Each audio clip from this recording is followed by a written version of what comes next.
Good morning students, how are you all? Hope you are all good and fine. So आज की class में हम हमारा नया थर्ड चैप्टर स्टार्ट करेंगे. कौन सा चैप्टर है वो? The world of micro organisms part 1. ठीक है ना. क्या है हमारा third chapter? The world of micro organisms part 1. यानी माइक्रो ऑर्गेनिजम्स यानी organisms which are not seen with our naked eye, यानी हम हमारी आँखों से ये ऑर्गेनिजम्स को नहीं देख सकते. They are only seen under the microscope. Microscope क्या है? ये डायग्राम में आप लोग देख सकते हैं. ये है माइक्रोस्कोप. ये एक ऐसी डिवाइस है जहाँ पर हमको छोटी सी बहुत छोटी चीज़ भी हमको इसमें रखने पे दिखाई देती. ठीक है ना. तो माइक्रो ऑर्गेनिजम्स यानी very small organisms which are not seen with our naked eye. तो हम हमारी आँखों से ये ऑर्गेनिजम्स को नहीं देख सकते, इसीलिए माइक्रो ऑर्गेनिजम्स बोले इन लोगों को. सो स्टार्ट करते हैं. Why do we add small amount of curd to lukewarm milk to make curd. ठीक है ना. घर में अब हमारे मम्मा लोग क्या करते हैं, थोड़ा सा दूध गर्म करके उसको थोड़ा सा कुनकुना कर दे के उसमें थोड़ी सी दही मिला के दही बना देते. क्यों करते हैं ऐसा? So why does cooked food get spoiled after some days? Why do we get bad smell from our mouth after we wake up in the morning? ये क्वेश्चन कभी आए आप लोगों के माइंड में कि जब हम खाना पका के रखते थे थोड़े दिन के बाद क्यों ख़राब हो जाता, और जब सुबह उठते ही नींद में से हमारे माउथ में से स्मेल क्यों आती? So in this chapter we will try to find out what may be involved in causing such changes. So इसके लिए हम आगे डीप में डिस्कस करते हैं. Microscope invention, discovery of micro organisms. ठीक है ना. माइक्रोस्कोप इन्वेंशन और discovery of micro organisms. Antonie van Leeuwenhoek. क्या है नाम? Antonie van Leeuwenhoek was a cloth merchant from Netherlands. Cloth merchant यानी जो कपड़ा बेचते हैं ना, उन लोगों को क्लॉथ मर्चेंट बोलते. तो कौन थे इन्हों? क्लॉथ मर्चेंट थे. कौन? Antonie van Leeuwenhoek. Leeuwenhoek built a single lens microscope. क्या बनाया नो? एक सिंगल लेंस का माइक्रोस्कोप. आप लोग डायग्राम में देख सकते हैं. Microscope prepared by the Leeuwenhoek. Single lens का माइक्रोस्कोप है ये, which could magnify the object 300 times.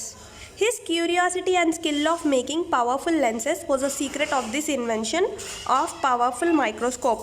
At around 1674, with the help of his microscope, Leeuwenhoek discovered many small moving organisms in a drop of lake water. He called them animalcules. ठीक है ना. तो उनको और powerful lenses बनाकर microscope बनाना बोल के था. तो एट अराउंड 1674 में क्या करें उन्होंने जो माइक्रोस्कोप बनाए, पावरफुल लेंस यूज़ करके जो माइक्रोस्कोप बनाए उन्होंने.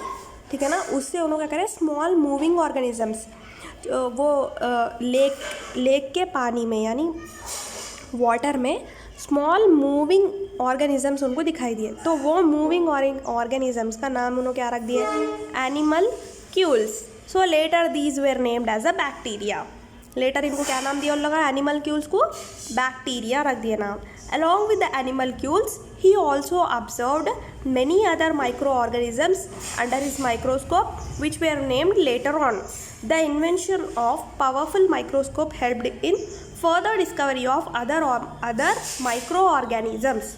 है ना. तो एनिमल्स क्यूल के साथ साथ और दूसरे ऑर्गेनिजम्स भी इन्होंने ऑब्जर्व करे माइक्रोस्कोप में, तो उनको बाद में इन्होंने नाम दिए. The invention of powerful microscope helped in further discovery. ठीक है ना. जो पावरफुल माइक्रोस्कोप इन्होंने बनाए उसको उन्होंने आगे की डिस्कवरी में यूज़ करें. Now let us see what are the micro organisms where we can find them. So what are micro organisms? There are different organisms present around us which can be observed through microscope. Photographs of microorganisms are shown in the figure 2 to figure 6. ठीक है ना. Different organisms है हमारे around, लेकिन हम उनको हमारी आंखों से नहीं देख सकते. ऐसे ऑर्गेनिजम्स को क्या बोलते हैं? Micro organisms. तो first one is the coccus. Diagrams ध्यान से देखिए. फर्स्ट क्या है ये ऑर्गेनिज्म, माइक्रो ऑर्गेनिज्म? कोकस. जो पर्पल कलर में दिख रहा वो कोकस. Next one is the bacillus. Bacillus Third one is a lactobacillus. Third one is a lactobacillus. Next, fourth one is a penicillium. Penicillium. Fifth one is a rhizopus. Rhizopus, also called as a bread mould. Rhizopus, also called as a bread mould. And sixth one is a aspergillus. Aspergillus, ठीक है ना. तो coccus, bacillus, lactobacillus, these belong to types of bacteria है. Coccus, bacillus, lactobacillus, ये कौन है? Bacteria है. Next, Penicillium, rhizopus, Aspergillus, ये कौन है? फंगाई है. Fungi, they belong to fungi. Coccus, bacillus, lactobacillus belong to bacteria family. Penicillium, rhizopus, aspergillus belong to fungi family. Next, amoeba. Amoeba, paramecium and verticella. Amoeba, paramecium and verticella, these belong to the family protozoa. They belong to protozoa. Next, Chlamydomonas. Chlamydomonas, Spirogyra and diatoms. Chlamydomonas, Spirogyra, diatoms, Spirulina, Edogonium and Serratium. ये 6 members कौन कौन? Chlamydomonas, Spirogyra, diatom, Spirulina, Oedogonium and Ceratium. They belong to algae. Algae को belong करते हैं लोग. And next, Cyclops. Cyclops, डैफ्निया.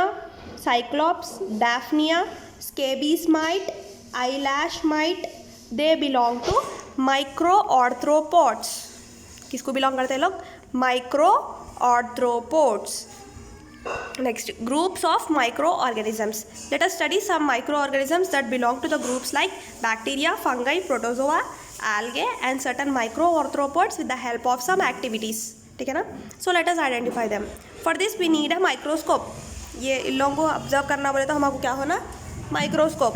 You already know how to use it. You could also refer to chapter cell the basic unit of life. So इसके लिए activity 1, micro organisms in water. Micro organisms in water. तो water में observe करेंगे. First, collect some pond water और water from any tank in your surroundings. ठीक है ना. थोड़ा सा वाटर हमें कलेक्ट करना है. Take some of the greenish scrapings from the side of the tank. Greenish scrapings ये हमको हर जगह दिखाई देते. हर जगह यानी हमारी घर में भी दिखाई देते. टैप के पास जहाँ पानी ज़्यादा ठहरता वहाँ पर ग्रीन फॉर्म हो जाता पूरा लेयर. हम उसको हिंदी में कंजाल बोलते. तो ये कंजाल क्या है? और माइक्रो ऑर्गेनिजम्स ही है, वो प्लांट्स ही है. तो क्या करना है उन्हें? थोड़ा सा ग्रीनिश स्क्रैपिंग्स लेना है. Take 1 to 2 drops of water on a slide and observe it under the microscope. ठीक है ना. इसको स्लाइड पर रखकर हमें ऑब्जर्व करना है माइक्रोस्कोप पे. Draw rough sketches in your notebook of what you have observed. Compare it with the given above. Compare it figures given above for observation and identification. You may also hold discussion about their shape, size and other characteristics with your friends. ये activity हमको करे तक समझ में नहीं आती तो take the help of your teacher also. Can you name the organisms which you have observed through the microscope? We will try to know more about the microscopic world by doing the following activities. Observing fungi. Usually after the rainy season you might have seen some umbrella-like growths over rotten materials of dumped waste between the grasses in a field and edges of wet rotten wooden planks. ठीक है ना. Usually बारिश के मौसम में हम देखते हैं कि small umbrella like growths over rotten materials of dumped waste. ठीक है ना. वेस्ट के ऊपर अम्ब्रेला लाइक स्ट्रक्चर्स दिखते हैं. So between the grasses and edges of wet rotten wooden planks. Often you might have observed white patches on the bark of the trees. These patches are formed due to fungi. ये patches क्यों form होते हैं? Due to the fungi. Now let us look at them more closely by the following activity. Fungi को हम और closely देखते हैं. Take some rotten part of the vegetable or black spoiled part of the bread or coconut with the help of a needle. Place it on a slide. Bread को अगर हम घर में बहुत ज़्यादा दिन तक रख देंगे तो वो कैसे होगा? ब्लैक कलर हमें दिखाई देगा उस पर, ऐसे ब्लैक या फिर ग्रीनिश कलर. तो सम पार्ट, वो ब्लैक का सम पार्ट हमें एक्सपेरिमेंट के लिए यूज़ करना है। Place it on the slide, put A drop of water, place A cover slip on it and observe it under the microscope. Slide पे रख के उसको ऑब्जर्व करना है। Draw rough sketches in your notebook of what you have observed. Take the help of the figure 3. This is common bread mold rhizopus. क्या है वो? Common bread mold. Observing bacteria.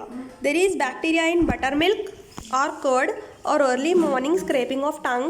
We can also find them in the soil, over bark of the trees, over our skin, in our armpits and many other places. Bacteria हमें कहाँ कहाँ दिखाई देते हैं?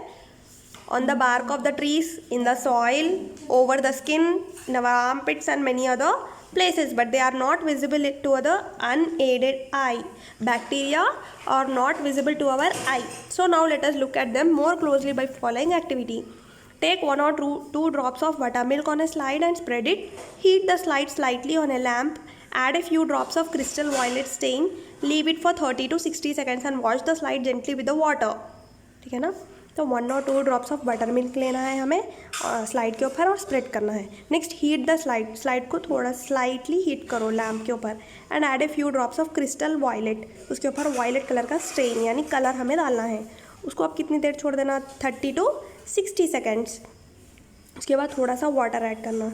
Observe the slide को observe करना। तो ये हमें क्या दिखाई देते हैं आप? ऐसे small structures. What are these structures? Lactobacillus bacterium. Lactobacillus bacteria किस में रहता है? ये कर्ड, दही में हमें ये बैक्टीरिया दिखाई देता। कौन सा बैक्टीरिया है ये? लैक्टोबैसिलस।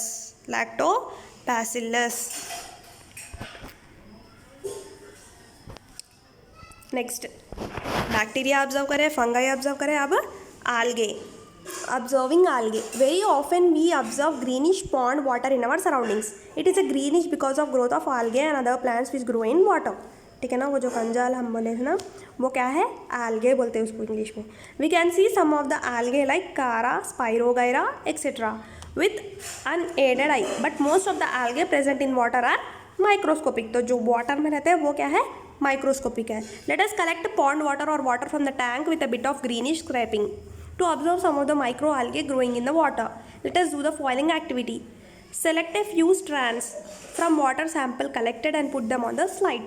ठीक है ना? वो थोड़े strands हमें greenish कलर के strands कलेक्ट करना है and put them on the slide के ऊपर रखना है। फिर उसको कवर स्लिप से कवर करो, फिर माइक्रोस्कोप में ऑब्जर्व करो।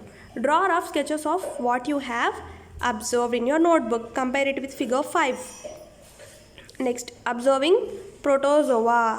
अब प्रोटोजोआ को ऑब्जर्व करना है हमें। प्रोटोजोआ में कौन कौन होते हैं? अमीबा, पैरामीशियम, यूग्लिना, ये सारे क्या है? प्रोटोजोआ फैमिली के हैं। So these are present in water and the soil. किसमें है ये? Water and soil. Let us do the following activity to observe them. Activity 5. To grow protozoa, soak hay in pond water to prepare a decoction of hay. After 3 to 4 days, take 1 or 2 drops of hay decoction on a slide and observe it under the microscope. क्या करना? सोक हे का pond water में डालना सोक हे को, then इसका decoction बनाना है hay का। Then after 3 to 4 days, take 1 or 2 drops of hay decoction on a slide. 3-4 days के बाद वो डिकॉक्शन का थोड़े 1-2 ड्रॉप्स स्लाइड के ऊपर डालना है। देन माइक्रोस्कोप में ऑब्जर्व करो। Draw rough sketches. तो हमको क्या दिखाई देते हैं? Amoeba, paramecium like structures. Next observing micro arthropods. Some micro arthropods are very important for the soil. Some microarthropods are very important for the soil. They help in increasing soil fertility. क्या करते हैं microarthropods? Help in increasing the soil fertility. They may also be found on our skin. Microarthropods are also found on our, अपनी skin पे भी रहते हैं, अपने eyelids पे भी रहते हैं. Next, beddings and rugs, etc. Some microarthropods cause diseases. कौन से डिसीजेस कॉज करते हैं सब माइक्रोआर्थ्रोपोड? थोड़े यूजफुल भी है, थोड़े हार्मफुल भी है. सो हार्मफुल माइक्रोआर्थ्रोपोड्स क्या करते हैं? Cause diseases like scabies. Example scabies mites. Actually these are not as small as the bacteria but they are of minute size and are joint legged organism. Bacteria जितने small नहीं है ये, लेकिन स्मॉल साइज के रहते हैं और इनको क्या है? जॉइंट लेग्स रहते हैं. तो आज की क्लास में इतना काफ़ी है। आई होप आप लोगों को मेरी क्लास समझ में आई होगी। आगे की क्लास में हम नेक्स्ट चैप्टर आगे का चैप्टर डिस्कस करेंगे। Thank you.